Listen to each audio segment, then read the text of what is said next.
How the Matrix Tried to Warn You.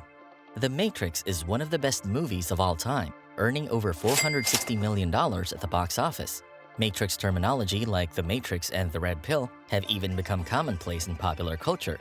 And the film itself is now often cited as one of the most artistically prophetic and significant in cinematic history. So what exactly is it about this movie that made it such a landmark in our culture? Just how has this film managed to hold up so well after its initial release over 2 decades ago? Where did this film find its inspiration? Glad to have you join us at Econify. I really hope you enjoy watching all of our videos. If you like our videos, please subscribe to our channel. We love to hear your views and comments, so feel free to comment on our videos below. If you want to be notified anytime we post a new video, just click the bell icon right there.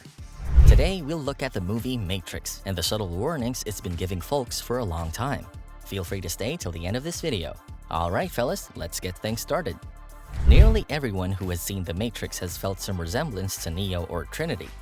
Well, I find myself relating more closely to the antagonist, Cypher. Now, don't get me wrong. It's not because I secretly enjoy eating with the machines so that I can feast on succulent steaks, but because I, like Cypher, spend most of my days staring at nearly incomprehensible, endlessly scrolling arrays of information. In the film, even rebels who have severed ties to the Matrix continue to keep tabs on it by monitoring a green scrolling message. What's more, given that the code is purportedly too intricate to be represented visually, the green text is the sole means to keep an eye on the Matrix from the outside. Techies refer to it as digital rain. And we have something quite similar in Twitter, which strangely gives an equally dismal and insufficient glimpse into a world that is mainly synthetic. It was French philosopher Jean Baudrillard in 2004 who claimed The Matrix is undoubtedly the kind of film about the Matrix that the Matrix would have been able to generate. That sounded funny in your head, didn't it? The Wachowski siblings' Matrix trilogy was heavily influenced by Baudrillard's ideas on virtual worlds. While the Wachowskis depicted a future dystopia where the real and the Matrix were clearly distinguished, Baudrillard argued that in the postmodern society, the Matrix and reality are inseparable and feed off of each other until there is no real. A desert of the real is all that exists. That's pretty much it, if you ask me. It's just like Kanye said that the Matrix is the Bible of the post-information age. If you settle down and analyze it, when the 100 dudes come at Neo, that's ideas, that's perspective, that's tradition.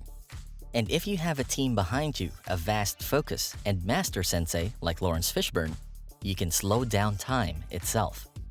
You can't get away from the Matrix, not because the movie predicted the future. Our world was not one of the ones it expected to exist in. However, it foresaw and likely invented a novel perspective on that universe.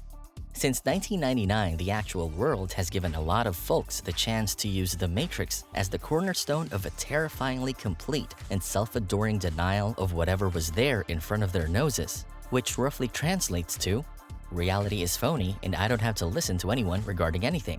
The Matrix crafted the ideal, all-inclusive blend of adulation, anxiety, anti-corporate wokeness, libertarian conviction in the primacy of the individual, and socially vague wrath against the system. Today, everyone inhabits the anti-reality society that the Matrix established.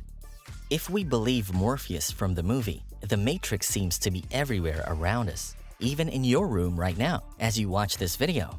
Folks need only glance out a window or flip on a television to witness this. It affects you when you show up for work and when you hand over your hard-earned cash in the form of taxes.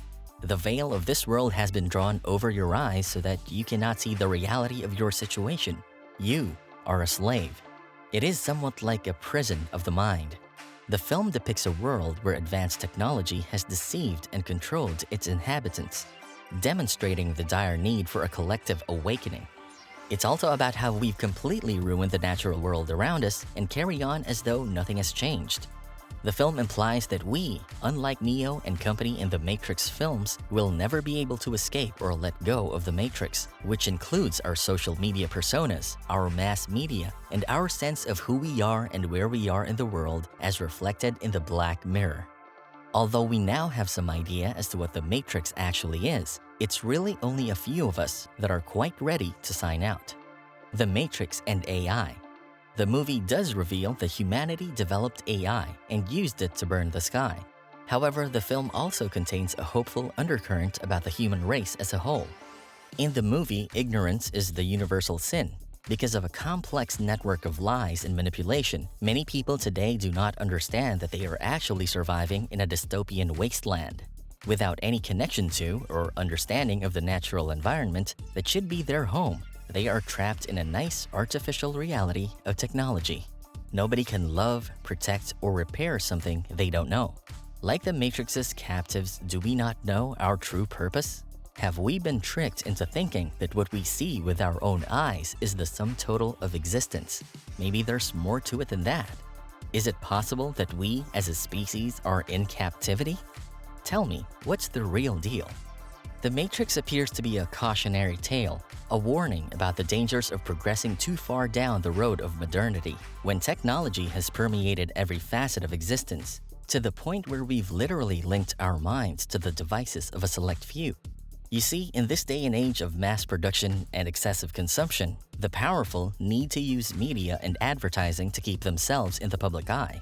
As a result, rather than only producing products that corporations need to produce, multinationals now ensure continual demand to drive continuous profits.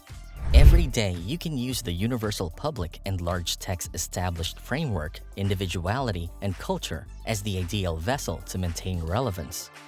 Big data and artificial intelligence can transport you to a parallel universe, the metaverse for example, where your emotions such as joy, sadness, anger, disgust, hunger, and laughter are used as weapons.